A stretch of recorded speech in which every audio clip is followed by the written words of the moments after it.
कानपुर की रहने वाली एक दिव्यांग लड़की का सपना उस वक्त पूरा हुआ जब वो यूपी के सीएम योगी आदित्यनाथ से मिली और इस बीच लड़की ने अपने हाथों से बनाई पेंटिंग सीएम योगी आदित्यनाथ को दी।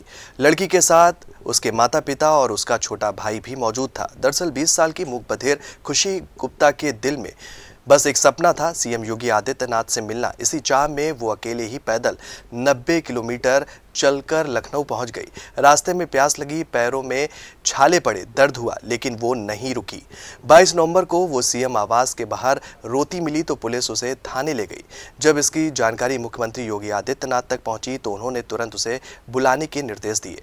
26 नवंबर की सुबह खुशी सरकारी गाड़ी से मुख्यमंत्री आवास पहुंची। सीएम ने उसके सिर पर हाथ रखकर आशीर्वाद भी दिया। उसके छाले देख वो भावुक नजर आए और शिक्षा, सेहत, कान की मशीन और परिवार के लिए आवास जैसी सुविधाएं देने के आदेश दिए। खुशी के इशारों में बस इतना कहा कि पुलिस बनना है और गुंडों को मारना है। खुशी के पिता कल्लू गुप्ता गार्ड की नौकरी करते हैं जो अब छूट चुकी है। मां गीता गुप्ता घरों में काम करती हैं। हालांकि मुलाकात के बाद जब कानपुर में खुशी के परिजन पहुंचे तो उन्होंने बड़ी बातें कही हैं। क्या कुछ उन्होंने कहा, आपको सुनाते हैं। ऐसा हुआ कि यार 3 साल से मतलब पेंटिंग वगैरह बनाती थी। मुझसे कहती थी मुझे जाना है, मुझे मिलना है, मुझे मिला दो मम्मी, लेके चलो मेरे साथ, जिद करती थी। तो मैं काम करती हूँ सर। मैं जब काम करती हूँ तो मैं कहाँ जो गरीब इंसान हूँ सर, और कभी ये तमन्ना भी नहीं करता कि इनके पास जा सकती हूँ, योगी जी से मिल सकती हूँ। लेकिन मेरी बच्ची ने मुझे मिलाया। ये गई, पैदल गई, कैसे गई मुझे कोई जानकारी नहीं है। जाने के बाद वहाँ गई है, फिर वहाँ पुलिस में गई, यहाँ पे कंप्लेंट लिखाई कि मेरी बच्ची मिल नहीं रही। पहले तो मैंने यहाँ काफी ढूंढा, कई जगह नहीं, 12 बजे तक की मतलब कई जगह ढूंढा, नहीं मिली मेरी बच्ची।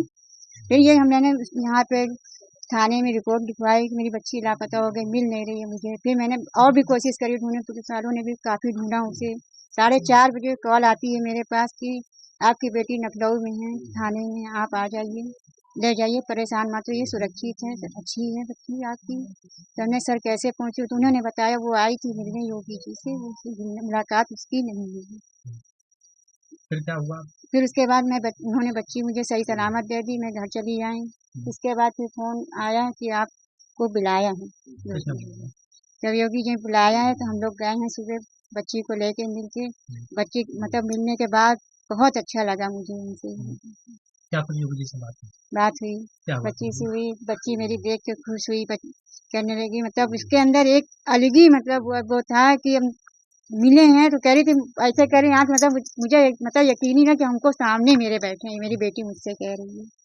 योगी जी ने क्या आश्वासन दिया इनके भविष्य के लिए? इनके कहने की मतलब मैं, क्योंकि उसको पुलिस बनने की तमन्ना है, बहुत कहती कि हम आप लोग नहीं बनवाओगे, हम वो बनवा देंगे इन सब। क्योंकि टीवी में देखती ना, बच्चों को आशीर्वाद देते हैं, बच्चों को सामान देते हैं, तो उसके जगह मम्मी पापा तो नहीं कराएंगे लेकिन वो करवा देंगे योगी जी। इस तमन्ने में लग रहा वो उसी वजह से वो घर से गई थी।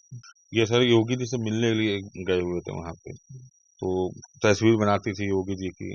22 तारीख को यहाँ से 9:30 बजे बिटिया वहाँ चली गई थी सर। उसके बाद शाम को 5 बजे हमको वहाँ से कॉल आई, ये 4:30 बजे आपकी बिटिया जो है यहाँ पे आई हुई है। कहाँ से कॉल आई थी? थाने से। अच्छा। जी सर, थाने से कॉल आई थी, मैं तत्काल यहाँ से थाने के लिए निकल गया बिटिया को लेने के लिए। उसके बाद सर 2 बजे रात में लेके आया हूँ बिटिया को अपने यहाँ। उसके 2 दिन बाद सर मुझे फोन आया, हमको वहाँ पे मुलाकात करनी है योगी जी से, तो मैं मुलाकात करने के लिए योगी जी से गया हूँ सर। और वहाँ पे योगी जी ने इसके कान के इलाज के लिए, पूरी मशीन लगाने के लिए, इसकी पढ़ाई के लिए पूरा जिम्मा सर उठाया है। आप लोग को क्या कुछ सहूलियत देने की बात की? नहीं, हमसे पूछा कि हमको वो मिलेगा सर, आवास रहने का मिलेगा सर। क्या कुछ बात की योगी जी ने? तो क्या रहा अनुभव वहाँ पे जाने पे, कैसा कैसा क्या कुछ हुआ वहाँ पे? हमको बहुत अच्छा अनुभव लगा सर वहाँ का। ये अनुभव लगा हमको, मतलब ऐसा मूल मंत्री हमें कभी नहीं देखने को मिलेंगे। मतलब बिल्कुल सामने से ही मुलाकात, हमको समझे नहीं मेरे देश के मूल मंत्री, उत्तर प्रदेश के मूल मंत्री हैं। बहुत अच्छी हमको उनका अनुभव रहा मिलने से। मेरे बच्चे को मेरे मिसिस को ऐसे रखा जैसे अपने घर के कोई बच्चे हो सर, बिल्कुल। और पेंशन मिलने के लिए उन्होंने हमको बुलाया और पेंशन उन्होंने ऐसे सवाल पूछे और उन्होंने कहा हम आपकी पूरी मदद करेंगे जो हमसे हो सकेगा। आपकी बेटी की जिम्मेदारी थी कि आपको वहां तक ये पहुंचाना है। क्या है आपकी बेटी में कमी और उसको आप आपने मतलब पैर में एक तरीके से निकल कर वो सामने आई है, तो उसकी इच्छा कैसे हुई वहां तक पहुंचने की? मैम वो टीवी में बाबा जी की फोटो देखा करते थे और कभी मोबाइल में देखा करते तो वो कहते थे पापा हमको इनके यहाँ जाना है, इनका फोटो बनाया करती थे, मोदी जी का फोटो बनाते रहते थे, ये हर चीज। तो उनको वहाँ जाने की इनकी इच्छा थी, हम वहाँ जाना चाहते। हमसे कहा पापा हमको वहाँ जाना है, तो हमने कहा बेटा हम नहीं ले जा सकते, आप फोटो बनाइए। तभी वो उस दिन बिना जानकारी के 22 तारीख को फोटो फाड़ के, जो कुछ फोटो थी एक आध वो छोड़ के, और 2-3 फोटो अपने पास रख के वो यहाँ से लखनऊ, गुस्से में पड़ के चले हाँ गुस्से में, बिल्कुल गुस्से में फाड़ के यहाँ से सुबह 9:30 के आसपास यहाँ से निकल गए। क्या बनना चाहती है? ये पुलिस बनने का इनकी ख्वाहिश है। योगी जी ने क्या कहा है इसके लिए? योगी जी का भी इसकी जांच होगी, इसकी जांच होगी, इसके मशीन, वहाँ मशीन डाली जाएगी, फिर इसको हम जो है कहीं पे स्कूल में डालेंगे, उसके बाद हम खुद बताएंगे, मतलब करेंगे, मतलब पूरी मदद का आश्वासन दिया योगी ने, पूरी मदद करेंगे।